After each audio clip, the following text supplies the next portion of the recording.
One of the things that I truly honestly despise about white supremacy and white supremacist institutions and societies like America is that white supremacy gives all white people a sense of credibility. It gives them credence and it gives them identity, right?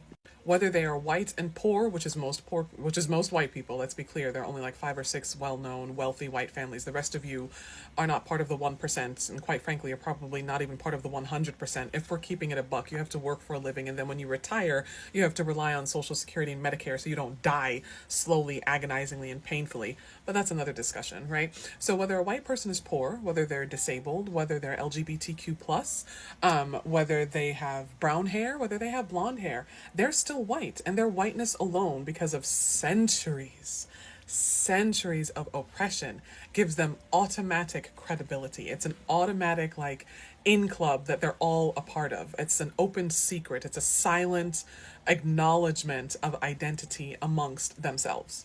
This is why so many of our Caucasian brothers and sisters were so adamant and so excited in the wake of Kamala Harris being the Democratic presidential nominee. And we're going to all those rallies and we had all these social media hashtags and trends and everything like that.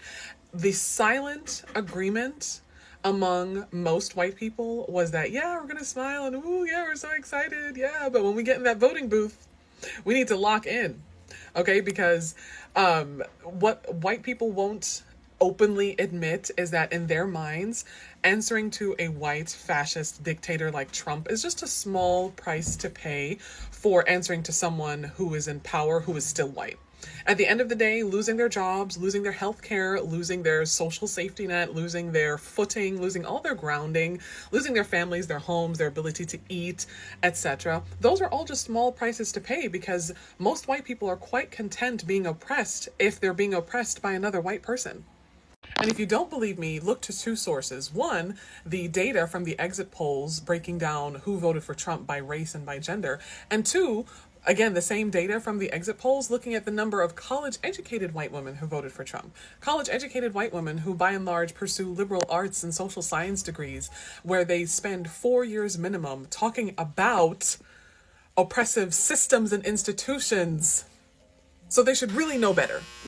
Not my laundry buzzer going off while I'm talking. Anyway, that's what I truly hate about white supremacy. It's an automatic in club, and everyone else is left out of it. That's why we don't celebrate like White History Month or what have you, is because whiteness is based on what you're not, as opposed to just a celebration of culture and traditions and survival in the face of certain autocratic regimes or the face of enslavement or Jim Crow laws or whatever.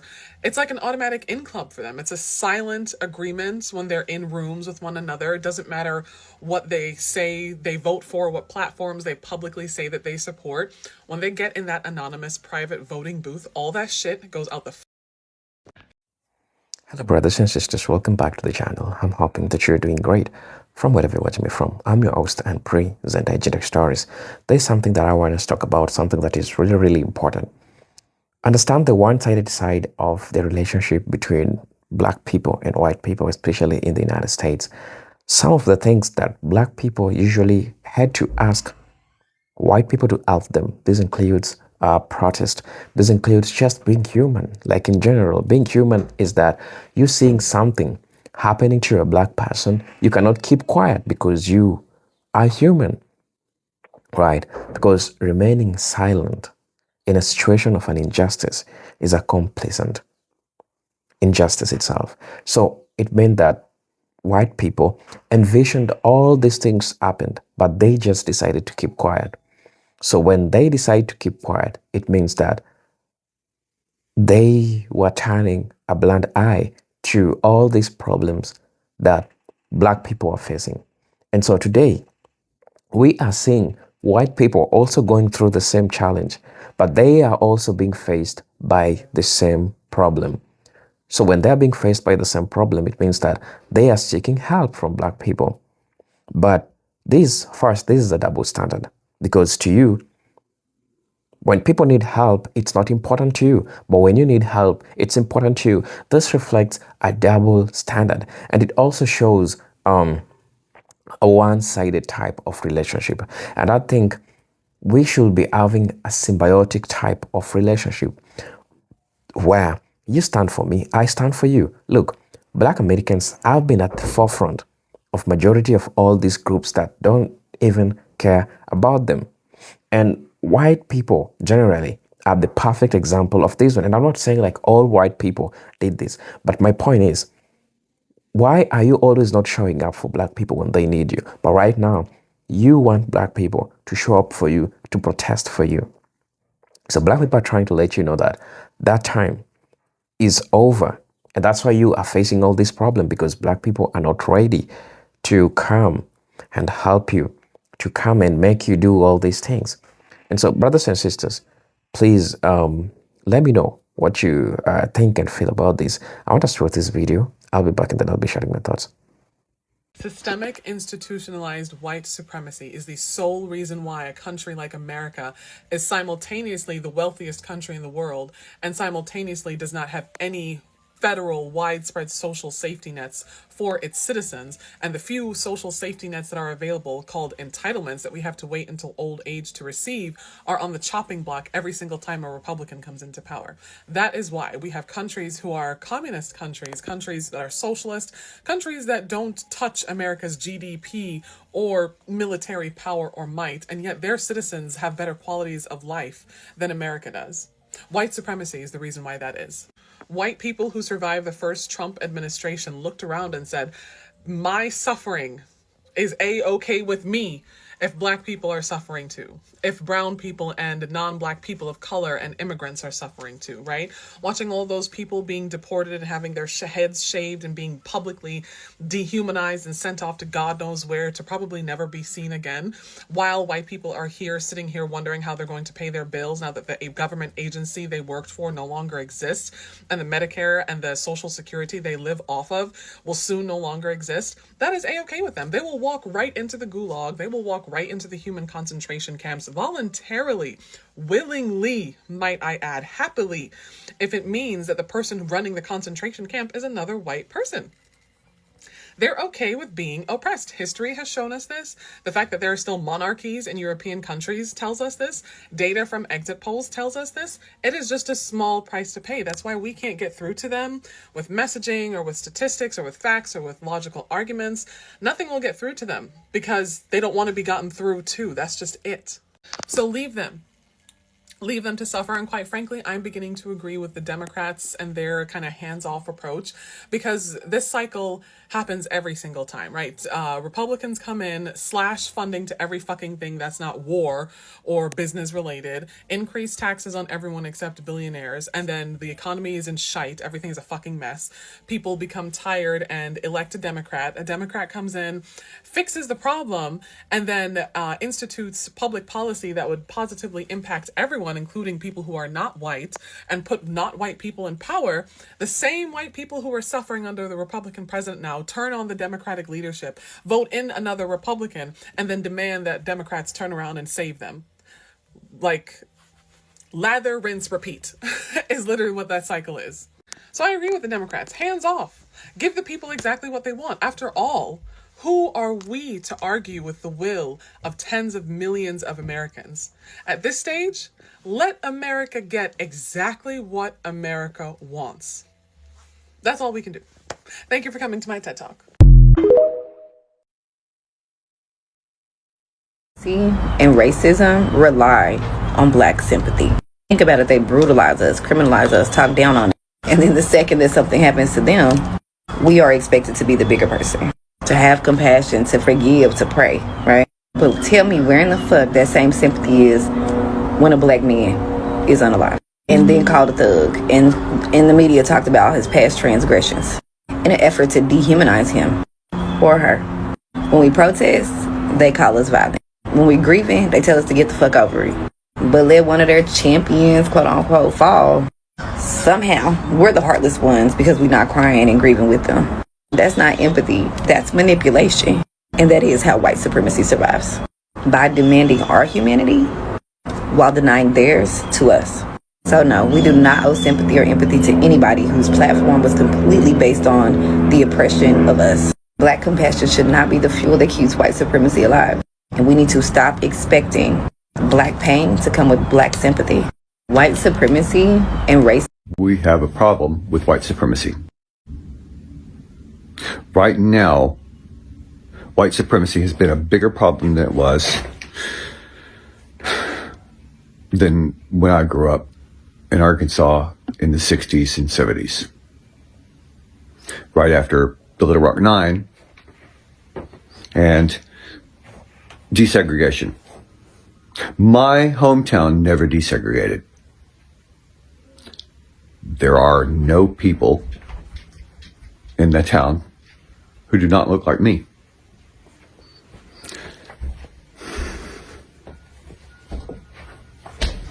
The reason I'm talking about this right now is because I just got in a really big discussion with another person about how white supremacy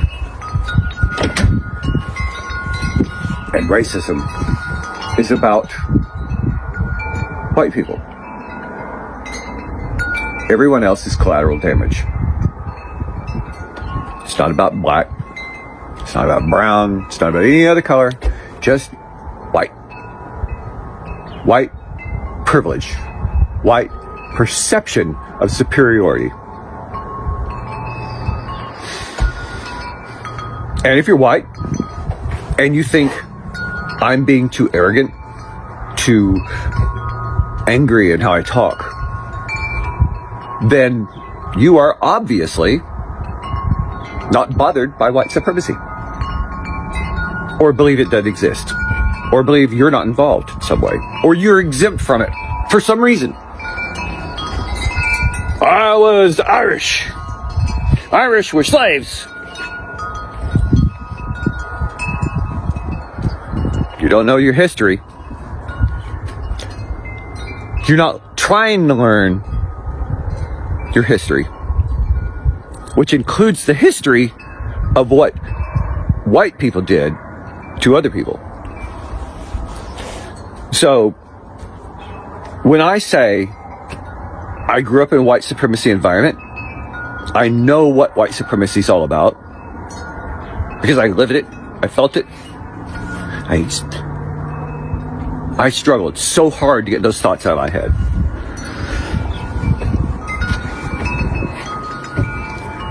If you're not actively struggling to end white supremacy in America, then you are actively struggling to prevent it from ending. And I don't like you. And probably no one else does either. America, White supremacy was never just about racism. It was engineered as a system of mass control, with racism serving as its most visible tool. Historically, this reveals itself in insidiously calculated ways. For one, slavery's racial divide. While poor whites in colonial America initially bonded with enslaved Africans, the elites invented the white identity to split the alliance, offering psychological wages of whiteness, which was basically better treatment but minor privileges, to ensure class solidarity was impossible. Racism here wasn't the goal, it was the method to prevent unified revolt. Another example is colonial divide and rule. British colonizers in Africa and India amplified religious and ethnic tensions, like Hindu versus Muslim or Tutsi versus Hutu, to destabilize resistance. The infamous pencil test under apartheid South Africa assigned racial categories to fracture families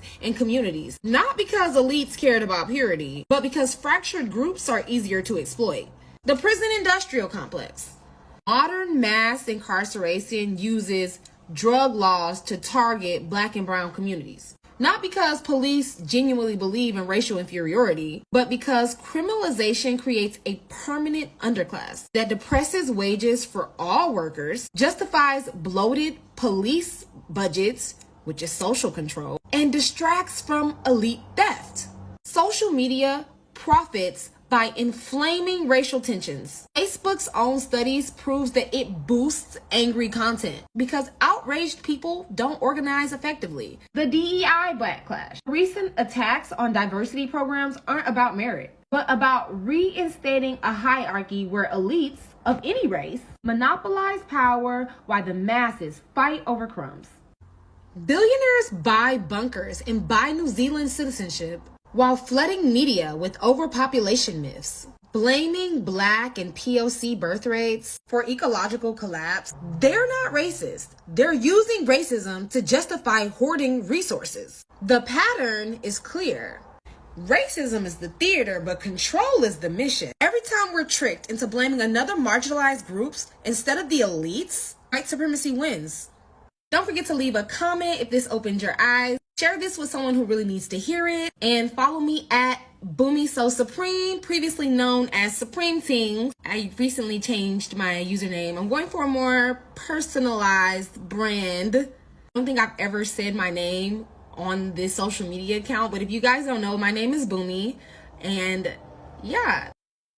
It actually is incredibly important for white non-Republicans who claim they are not racist, who claim they want revolution, to exclusively prioritize eradicating the delusion of white supremacy, racialized chattel slavery, and racialized genocide right here in the US, rather than hyperfixating on what's happening in other countries.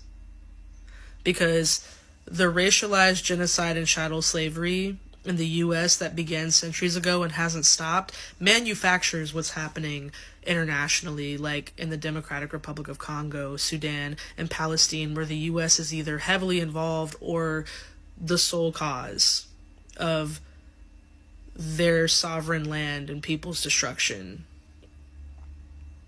And there's something very odd and disingenuous about being a white American claiming that your shared struggle and solidarity is with Palestinian people, Sudanese people, and Congolese people, when y'all can't even demonstrate effective solidarity for Black Americans, whose neighborhoods you're gentrifying, who you refuse to listen to.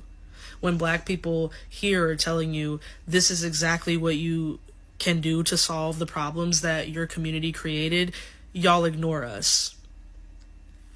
Because you don't want to surrender that systemic privilege and power, because there's no real incentive to. And in ignoring us, that is oppressing us, you hyperfixate on Black and brown communities elsewhere, who you're also oppressing. Black and brown people do have genuine shared solidarity with Black and brown people internationally, because our shared oppressor is you. And if you were serious about proving that you're not an oppressor, you would get out in the field and eradicate white supremacy. But history is always going to repeat itself. The Pilgrims didn't want to rebel or resist against the Church of England. They wanted to separate themselves. They wanted to other themselves. And in doing so, they moved away from that colonial tyrannical power and then went on to colonize and control and terrorize other people. That's what white non-Republicans are doing. Y'all are not serious about taking this system down because that predator president of yours looks like your father. So, or reminds you of someone that you clearly feel affectionately or benevolently for, paternalistically. But y'all want to separate yourselves and control other people the way that the Pilgrims did, rather than tearing down these oppressive systems and actually taking a liberated stance and a reparative stance toward Black. White supremacy was never about race, it was about power. When we start to understand this, we can start to understand why what happened in Minneapolis happened. It is because she threatened the facade of power that ICE had over the city. And so she was in the way, therefore she was harmed because of it. With the recent tragedy that happened in Minneapolis, a lot of white people are starting to wake up to the fact that white supremacy does not just affect people of color, but it affects everyone. That is because we have to understand that white supremacy is not just centered around whiteness. It is a tool that capitalist societies use to further their conquest onto both people of color and the land of people of color. That means that if you challenge the systems of suppressing people of color for territory, resources, and power, you are also going to be hurt by white supremacy. That is because white supremacy is simply a product of capitalism. When we start to understand that these systems that are hurting oppressed minorities does not just affect oppressed minorities, that is when we are going to be able to get to a place of peace and power as a people. So Shmagad says, I doubt that white supremacy hurts white people, or at least in a similar way to patriarchy. I agree that the way in which white supremacy hurts white people is different from the way that patriarchy hurts men, but I sort of wanted to talk about some of the ways that I can think of just off the top of my head. Something important to note here is that whiteness is a social construct. There was a time when Italian people weren't considered white, there was a time when Irish people weren't considered white, and even today, in a lot of communities, we're going through the process of many Latino people becoming white. So I follow this German creator, and she mentioned this really interesting thing on one of her videos about the way in which regional identities in Germany, between different regions in Germany, had been flattened or erased under the Nazi regime. And so she says that when you go to these different places in Germany, even today, you find people dealing with a lot of the problems that white people deal with in the United States. You find a lot of people who are struggling to have any kind of identity, or who are struggling to reclaim a culture that has been destroyed. And it mirrors the way in which an ethnic group's integration into whiteness is a kind of cultural genocide, that when Irish people become white, they cease to have their existing culture and history. And even though that assimilation into whiteness brings its relative advantages, it seems to me that a lot of white people experience very real despair at having to either view themselves as default and lacking any distinctions or any real culture, or having to identify with whiteness, which is an identity that is ahistorical and fake and created for the purposes of genocide. And you can definitely see it in the way that this process is happening to many of the second-generation children of Mexican immigrants in the United States. Many people who are having this experience are going through a time of losing their connection to their heritage and to their family, right? Either by just like linguistic exclusion, by children learning English in schools, or learning to, hang out with the white kids because they pass as white. That kind of thing is a very real harm. Assimilation into whiteness requires that an ethnic group give up parts of itself that can never be recovered. Until white supremacy is dismantled across the globe, there will never be peace. There will always be war, death in mass numbers, destruction, corruption, total chaos, until it's dismantled. Mind you, they only make up 15% of the global population. The problem with that is the other 85%, the majority of them, side with them because it's profitable. They know the secrets, they hold them. And until they begin to tell the truth, until the lands are given back to its rightful owners, there will never be peace. You will always see war. Evil is in power, and they know it. That's why the racists are going to come to my comments with their bullshit. But they also know the truth. That's what they're fighting for right now. They don't want that truth out. They don't want to lose power. That's all they have. They don't have the numbers. It can literally be dismantled in a day, because collectively that other 85% can destroy it. But they live in fear. They live with shackles that they put on themselves. Take them off. Tell the truth. White people are never, ever, ever going to give up white supremacy willingly. And that's because of the consequences that it would cause if they gave it up. And I'm not talking about mean words related to race. I'm not talking about hurt feelings. I'm talking about systemic white supremacy. White supremacy is all about control of resources. And these resources could be labor, they could be territory, they could be the resources on that territory, like oil or cobalt. It's also about power, legislative power, economic power, cultural power, or influence. And all these different facets of white supremacy have worked together for hundreds of years to put white people in the place they are now. White people are 14 or 15% of the world population. They control 60% of the wealth. In the United States, white people are 60% of the population and control 84.5% of the wealth. Even if you cut out the top 1%, the median household income for white families is $205,000 a year. For black people, it's $44,000 a year. Black people in the United States are about 16% of the population. In 1865, they held 0.5% of the wealth. In 2023, they held 4.2% of the wealth. Africa is 17% of the world's population, but holds less than 2% of global wealth. And I'm bringing up Africa because white supremacy is a global system. And to end global white supremacy, it's necessary to remove the control that white people have over territory that they've taken through white supremacy. A lot of people will conflate race with class, but it's not the same thing at all. In fact, for the territories that are under European occupation, the problem is a race issue, not a class issue primarily. From the perspective of the invaded, when Europeans invade a territory, is it only the rich Europeans that are the problem? No, it's the poor Europeans as well. I feel like the reason white people say no war but class war is because the other types of oppression are systems that benefit them. Class is the way that white people are oppressed as a race. Racism is the way that benefits white people as a race. So it makes sense to me that they want to get rid of class instead of talking about race, or they think that getting rid of class will also get rid of race. Now that's deep. Tell me what you think. Are race and class mutually exclusive? Or can we resolve the race issue by fixing the class issue? For he who has an ear to hear, let him hear.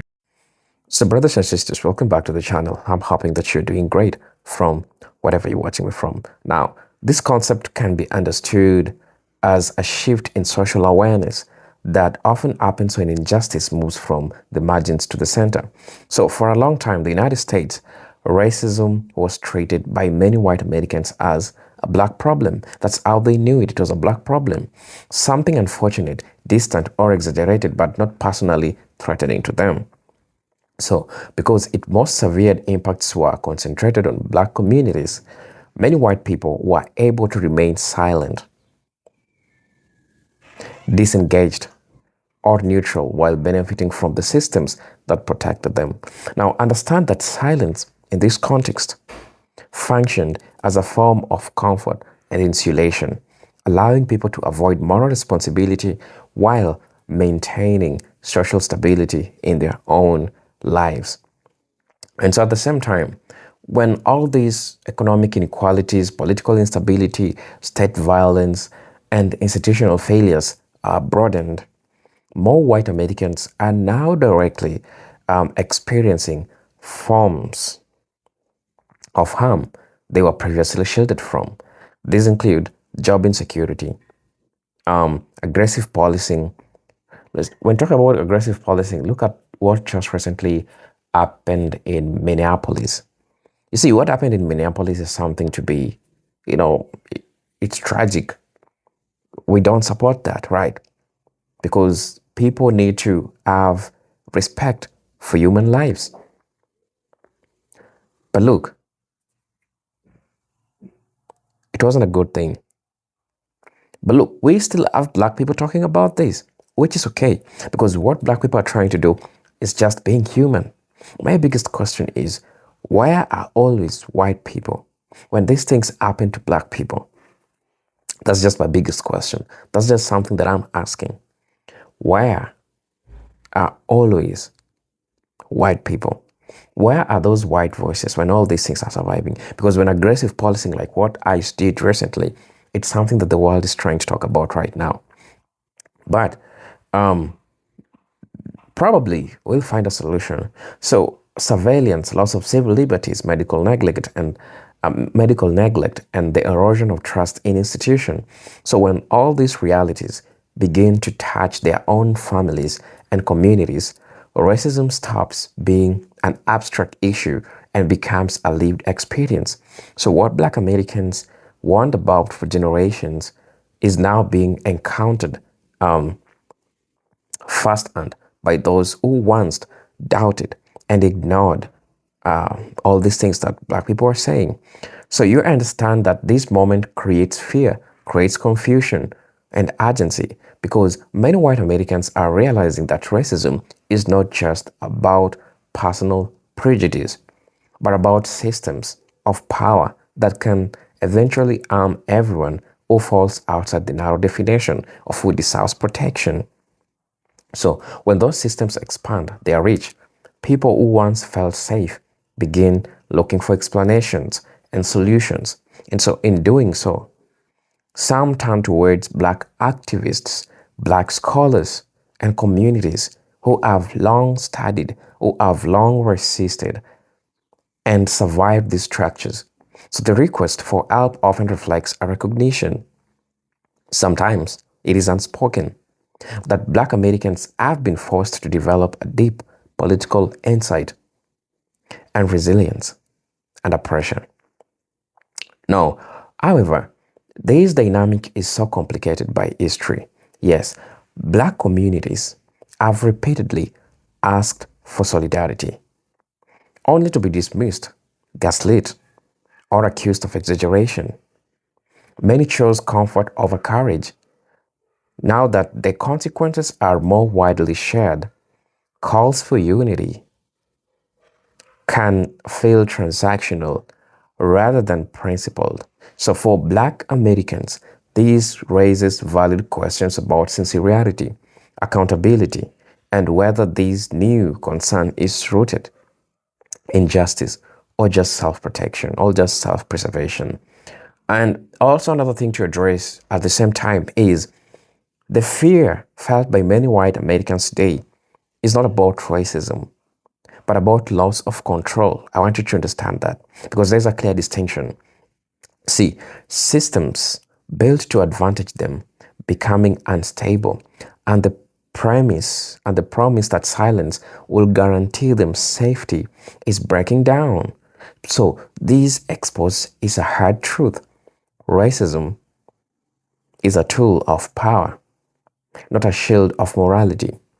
So once people realize that the same structures used to oppress Black communities can also be turned against others, the illusion of immunity disappears. That realization can be deeply unsettling, especially for those who are taught that the system was fair, or at least neutral. So I hope you get to understand all these concepts, and I hope you get to understand how all these things works, right? Now, at the same time, Black Americans are not simply victims or teachers by default. They are people who have endured trauma, exploitation, and betrayal.